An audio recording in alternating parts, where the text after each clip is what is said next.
Mhm. Yeah. What? Oh, I'm sorry.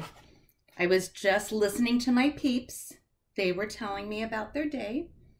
I was at school. They were keeping an eye on things here at home. They said everything went well. No shenanigans. All right, peeps, you stay right over there. Well, I hope you're as excited as I am about all the holidays and the fun things that are happening. What? Oh, I think some of you are noticing I have different glasses. I broke my other ones. Do any of you wear glasses? I'm guessing some of you do. And somebody is probably telling you, don't just leave them lying around. They could get broken. I should have told myself, because I put them down and they fell on the ground and I stepped on them and they went right in half. So I'm wearing my old glasses. Thanks for noticing, for those of you who noticed. You might have noticed I have some new things in my playroom. And this is one I wanted to show you. Ooh, You know I love penguins. But these aren't ordinary penguins. This is a penguin. Are you ready? Menorah. It has spots for me to put candles to celebrate Hanukkah. You know, okay, I better put my penguins back. Sometimes people feel really sad when I tell them I don't have a Christmas tree and that I don't have Christmas at my house. And I can understand that. It's a great holiday. People like to celebrate it. I just don't celebrate it at my house. I celebrate Hanukkah, which is pretty fun, and it has an interesting story. Do you know the story? Now, maybe some of you are thinking, or your families are thinking, oh, it's the miracle. It's the miracle of Hanukkah. Well, I want to tell you, I think maybe we need to explain that miracle a whole different way. I have all of my Hanukkah things around me all the time, and they remind me of different parts of Hanukkah. But are you sitting down? This is a story you're not going to believe. A long time ago, I mean a really long time ago, there weren't even telephones or light bulbs or anything. There was this king, and he wasn't very nice. His name was Antiochus. And he was, I'm going to say it, he was a bully.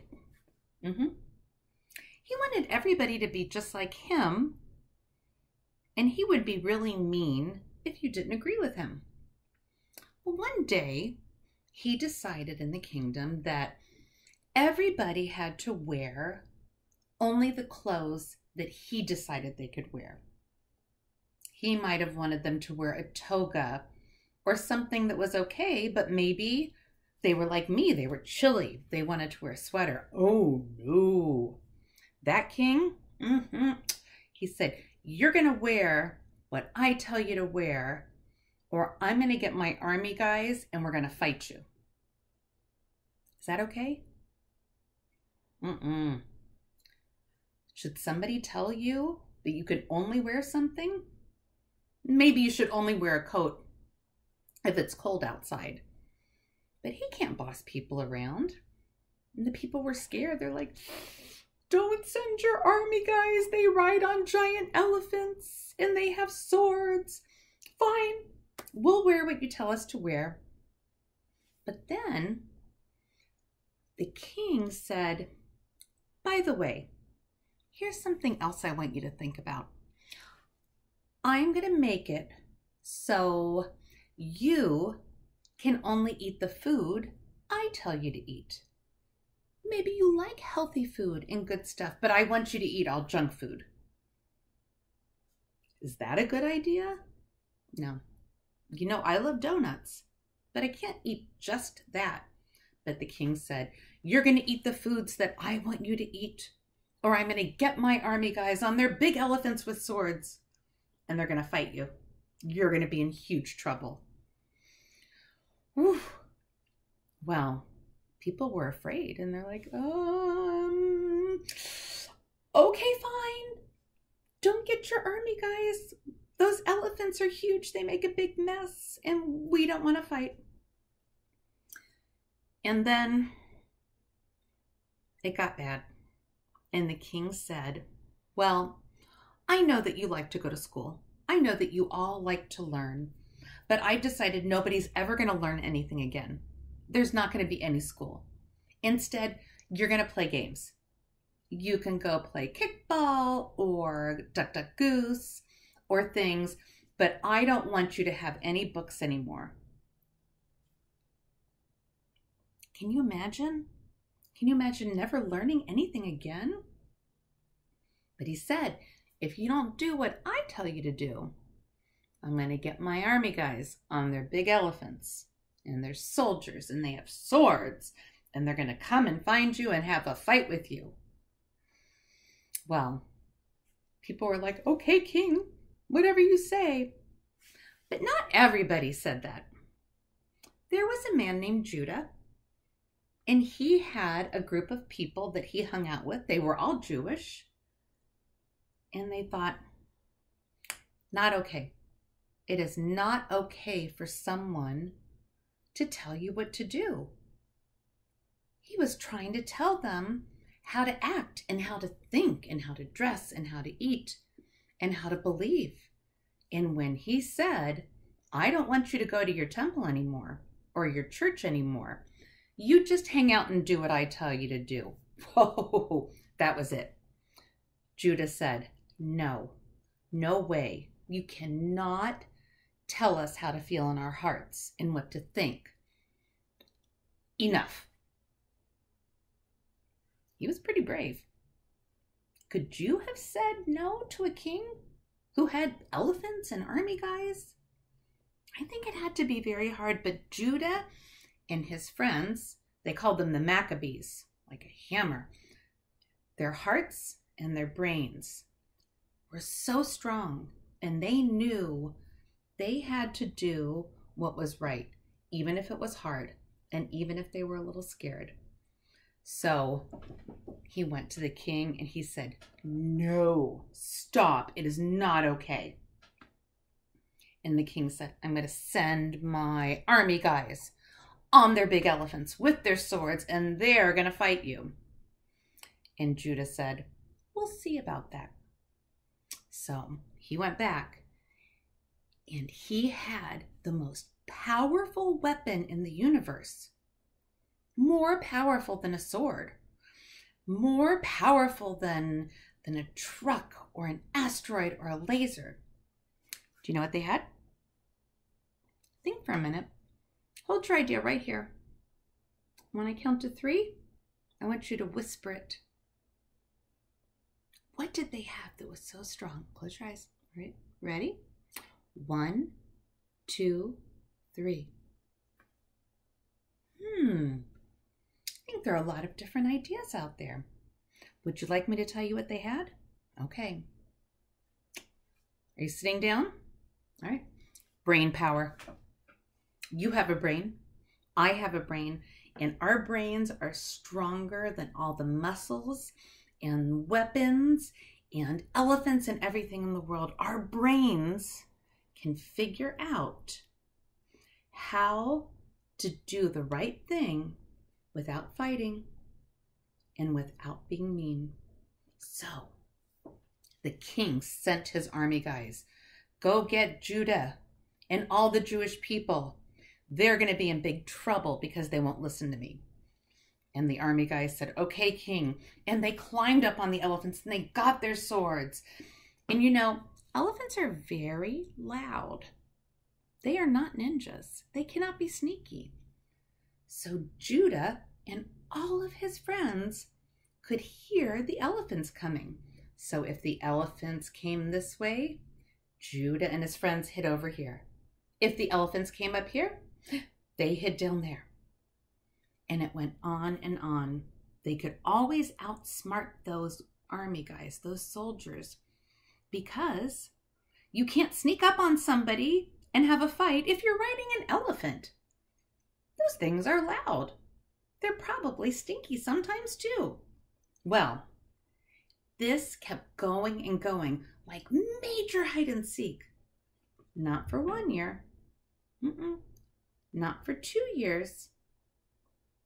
For 3 years. Can you believe it? 3 years.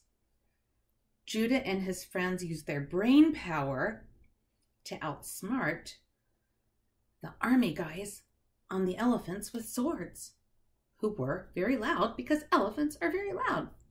Well, after 3 years, King Antiochus said, "Oh, enough. I don't feel like fighting you anymore. I don't even want to be your friend. It doesn't matter. And you can't come to my birthday party." Well, Judah and everyone around him, they were so excited. The king was going to leave them alone. They could go back to doing good things, being happy, and knowing that their hearts and their brains were going to help them do the right thing. So the first thing they did, they went to their temple. Do you go to a temple? Maybe, maybe not. Maybe you go to synagogue. Maybe you go to church. Maybe you call it shul. That's what I called it when I was little. And they're like, we're going to celebrate. We're going to have a party. There's so many things we can do. It's going to be awesome. And they opened the door and they cried. When they looked inside of their beautiful temple, the king and all of his soldiers, his army guys, had destroyed things. The walls were all covered in dirt and they were icky, and the windows were broken. All of their beautiful books that they learned from were ripped up and thrown on the ground, and the tables and chairs were crashed. And then they looked. They had a special light in their temple that would hang right up high by the ceiling that everybody could see.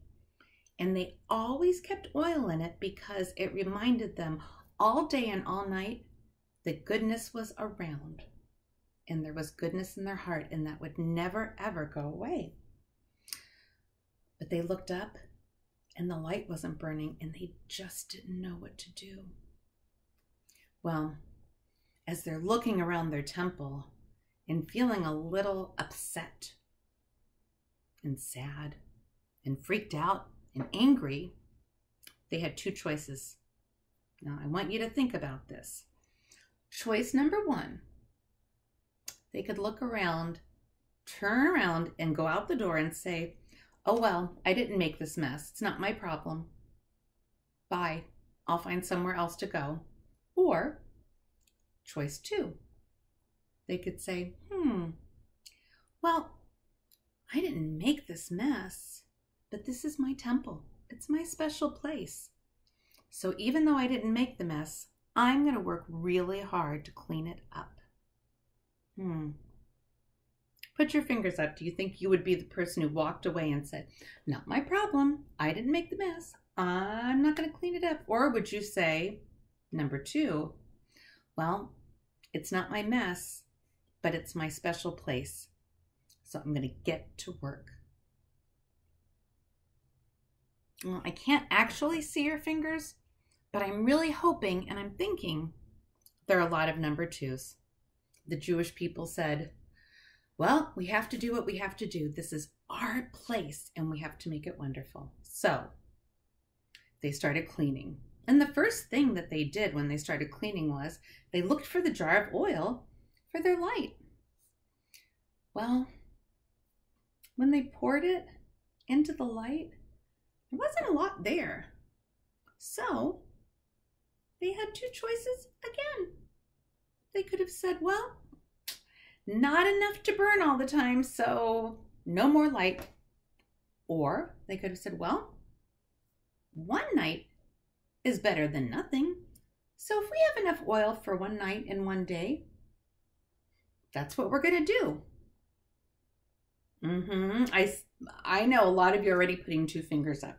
Yeah, they're not going to give up. They had worked really hard for 3 years to get back to a life where they could do the right thing in their heart. So they started cleaning and they started cleaning. But remember, no electricity, no cell phones, no iPads, nothing. It got dark. And I said, well, we better get some rest and we'll come back tomorrow. And the light won't be burning, but we still have work to do. So they came back the next day and they were shocked.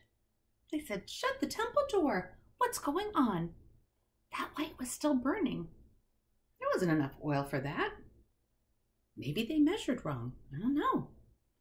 While they were cleaning, they were making more oil too. This was a big job because it was really a huge mess.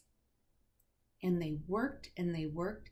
And every day they would come back and they would say, oh, that light is still burning. This is crazy. How is this even happening? Maybe some people would say it's a miracle. I don't know. Well, finally, it took 8 days for them to get everything clean and to get new oil. But they did it. They had a huge celebration. The word Hanukkah really means dedication. It was like they just had a big party to say, well, you know what? We get to start all new good things in our life because the king is gone. He's leaving us alone. And we can think and feel and do the right thing in our hearts. And that's how Hanukkah was started. That's why we celebrate for 8 nights. Pretty cool. It's a long time to have a celebration. We don't celebrate all day long. It would be nice if we could wake up in the morning and celebrate and celebrate and celebrate until we went to sleep. But just like the Jewish people, there are things that we have to do during the day so we can get ready for a bigger celebration. I have some things in my house. Remember I showed you my penguin menorah? Well, when I was a little girl, when I was 5, my bubby gave me a tiny menorah. You have to put birthday candles in there. Kind of cool for the 8 nights. Let's see. Let me get my other one back. Here, little penguins. Look at them. I think they look very proud. Maybe they helped with that. So, I told you we celebrate 8 nights. Ready? 1, 2, 3, 4, 5, 6, 7, 8, 9. Uh-oh. Okay, maybe I count. I'm gonna start on the other end and see if I count better. Let's see. 1, 2, 3, 4, 5, 6, 7, 8, 9.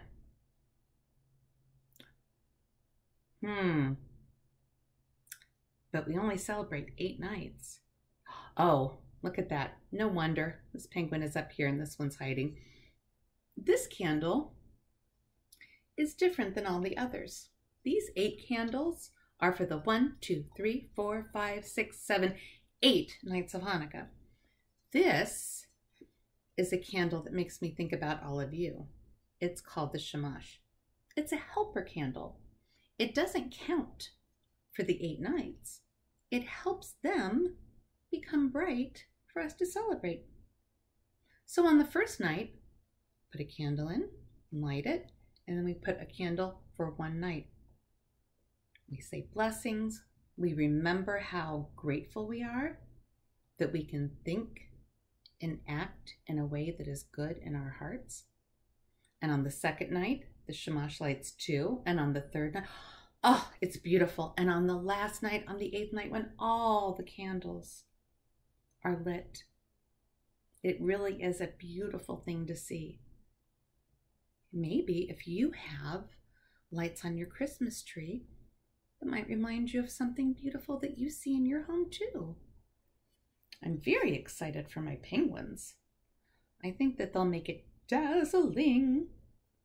This penguin looks like he had too much to eat. And that reminds me, on Hanukkah, we eat some special foods. We think about the oil that burned for so many days. So we eat, are you sitting down? You know I'm going to love this. Donuts.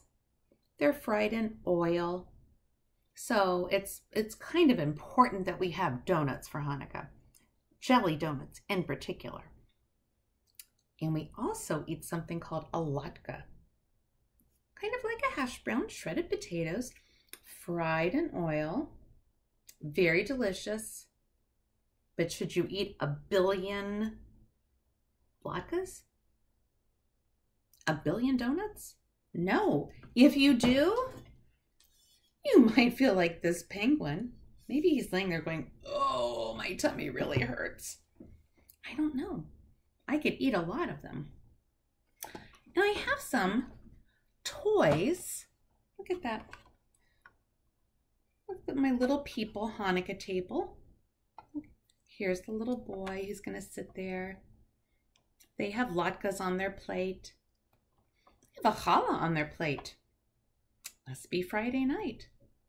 Look, here's the grandma. Here's the bubby. She's coming with presents. Because sometimes we give each other presents for Hanukkah. I don't know what she has in the box. It might be a pair of socks. For some reason, on Hanukkah, a lot of people get a new pair of socks. Oh, and look. We put cards on the refrigerator just like this. Let's open it up and see. Maybe there's more latkes. A wedding cake for Hanukkah. I don't know people at Fisher-Price. That's an interesting thing to put in there. I also have a whole lot of dreidels.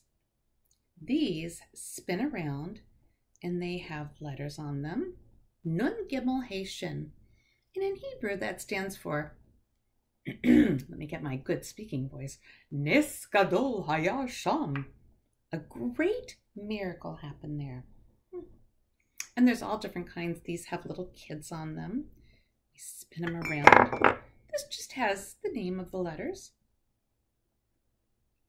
Nes for Nun. And if you spin it and we play a game with M&Ms, again, you know, it's tradition. You don't get any. Nun, nothing. Gadol, Gimel. Big. You get all the M&Ms in the middle. I like to get that one. Haya. Half. Kind of nice that it all goes together that way. Sham. Shin. Put one in. Not everybody likes to do that, but it's just a game. Look, I have this dreidel. Fancy. It came on a candy box a long time ago, but it spins nicely. Oh, look. This one is a cello. My friend Miss Jen has one. When I got mine, I got one for her. She's a musician. It's a little bit harder to spin. I'll be honest with you. This is a fancy one from a museum. Look at that. Somebody spent a lot of time painting, making that look beautiful. Oh, and this, isn't that silly? It's also from the museum. It doesn't really look like a dreidel. The letters are kind of squooshed over here, but it still spins, and it's something different. Ooh, maybe you like basketball or soccer. Look at those dreidels. Those are pretty. This one is from Disney. Look, I have a little poo on my dreidel. Who doesn't want a little poo on their dreidel? This one, it does not spin well, but you can open it up and put a surprise in there. I keep them in my dreidel bowl. When the Jewish people were hiding, if they were reading a book and they heard elephants coming, because who doesn't hear elephants coming, they would spin the dreidel, play a game. So we have dreidels so we can remember all of that as well. We eat special food. Here's some of my gifts. My friend, Miss Erin. Look at that. Pretty cool. Got me a light up dreidel shape. Hello, I'm a dreidel. And my friend, Miss Carol, made a Hanukkah gnome. I think his name is Avi. I think that would be a good Hanukkah gnome name. This, well, you know, Goodwill always has cool Hanukkah stuff. And Miss Lisa was the one who brought me my new penguin menorah because she knows I love penguins. And like Christmas, you try to think of nice things to get for your friends so they remember that you know their heart and that you want to give them something special. My friend Miss Gail got me a light. Oh, here it is. It goes in my yard, and when you plug it in, it shines dreidels spinning all over my house. Miss Gail and I have a contest to find over-the-top crazy Hanukkah things. I think she was a winner that time. I'll have to put it together when I read my next tacky book. This is a menorah my friend Marcus made when he was in school with Legos.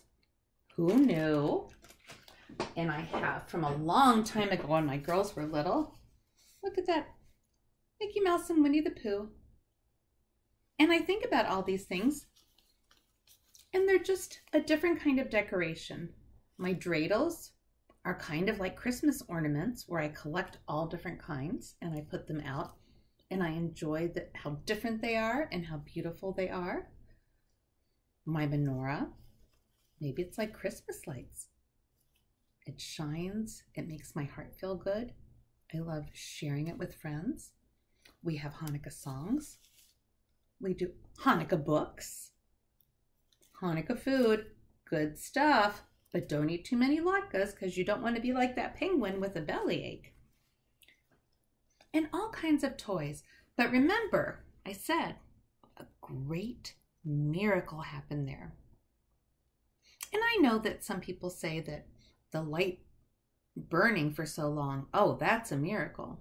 And it is kind of amazing.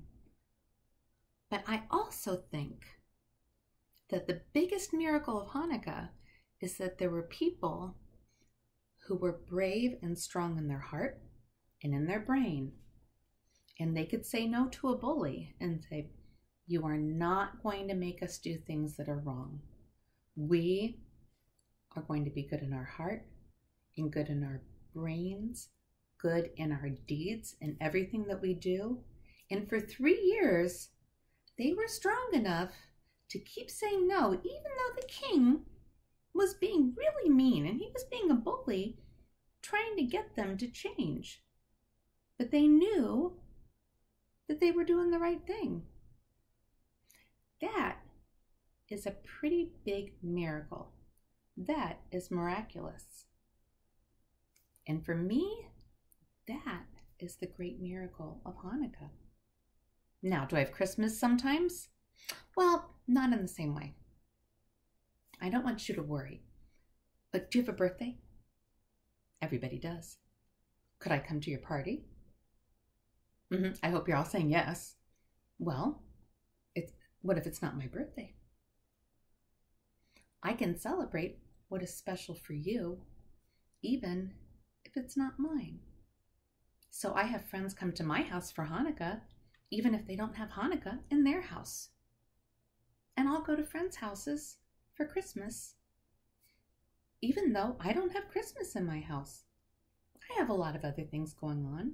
I love Christmas songs, and I love to celebrate my friends because that's the biggest miracle of the whole season, is that we're surrounded by people that we love and that love us too.